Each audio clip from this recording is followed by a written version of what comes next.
Spain में रविवार शाम से रात के बीच एक बहुत ही भयानक रेल हादसा हुआ जिसमें दो हाई स्पीड ट्रेनें आपस में टकरा गईं।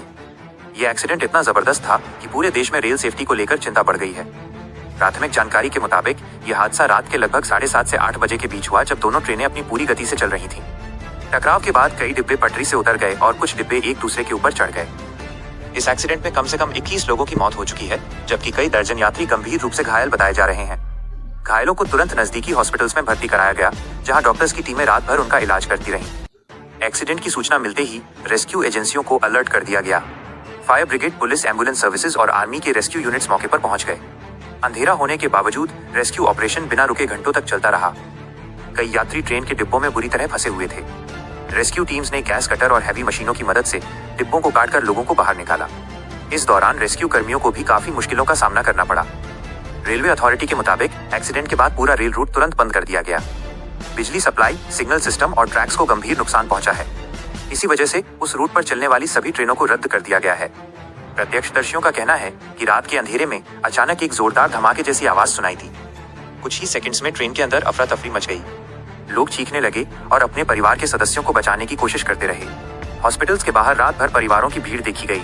लोग अपने अपनों की खबर लेने के लिए घंटों तक इंतजार करते रहे। कई लोग मोबाइल और हेल्पलाइन नंबर्स के जरिए जानकारी लेने की कोशिश करते रहे। स्पेन रेलवे डिपार्टमेंट ने बताया है कि एक्सीडेंट के कारणों की जांच के लिए हाई लेवल इंक्वायरी शुरू कर दी गई है। सिग्नल फेलियर, टेक्निकल फॉल्ट और ह्यूमन एरर जैसे सभी पहलुओं की गहन जांच की जा रही है। एक्सपर्ट्स का कहना है कि हाई स्पीड ट्रेनों में सेफ्टी सिस्टम्स काफी एडवांस्ड होते हैं, लेकिन अगर एक भी सिस्टम फेल हो जाए तो नुकसान बहुत बड़ा हो सकता है।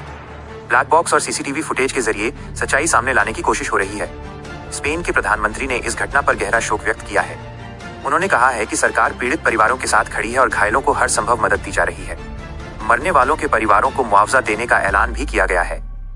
यूरोपियन यूनियन के कई नेताओं ने भी इस हादसे पर दुख व्यक्त किया है। पड़ोसी देशों ने रेस्क्यू और मेडिकल सपोर्ट देने की पेशकश की है। रेलवे अथॉरिटी ने लोगों से अपील की है कि अफवाहों पर ध्यान न दें और सिर्फ ऑफिशियल अपडेट्स पर भरोसा करें।